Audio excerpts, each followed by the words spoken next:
আসসালামু আলাইকুম। তরমুজের সিজন চলে এসেছে। তরমুজ দিয়ে খুব সহজেই তরমুজের আইসক্রিম বানিয়ে নেওয়া যায়।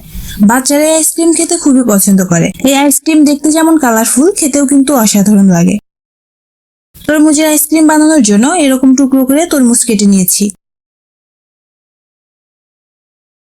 এরপর একটা মাটির উপর স্ট্রেনার নিয়ে তরমুজের টুকরোগুলো থেকে রস বের করে নিতে হবে। চাইলে ব্লেন্ডারে ব্লেন্ড করে নিতে পারেন, তবে স্ট্রেনারে নিলে বিচিগুলো আর ভেতরে যাবে না।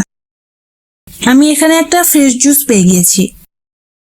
এখন একটা প্যানে জুসগুলো নিয়ে নেব। আমার এইখানে 2 কাপের মতো জুস হয়েছে। এরই সাথে দেব হাফ কাপ চিনি আর হাফ কাপ লিকুইড দুধ।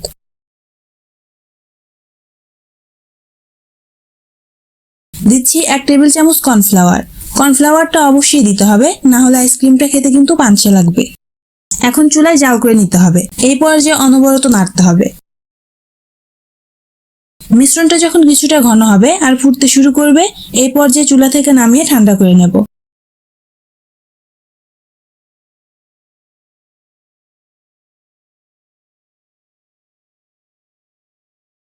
আইসক্রিম বানানোর জন্য আইসক্রিমের মল্ট নিয়েছি।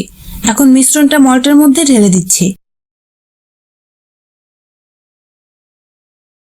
এখন একটা ফয়েল পেপারের সাহায্যে মল্টের মুখটা আটকে নেব।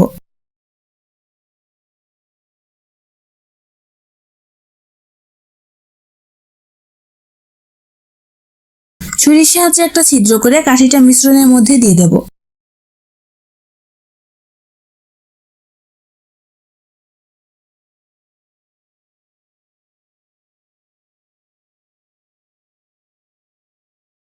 এখন ডিপ ফ্রিজে রেখে দেব 12 ঘন্টার জন্য।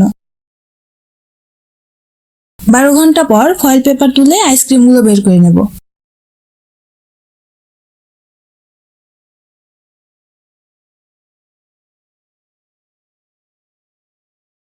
আইসক্রিমগুলো দেখতে যেমন আকর্ষণীয়, খেলেও কিন্তু শরীরের জন্য অনেক উপকারী।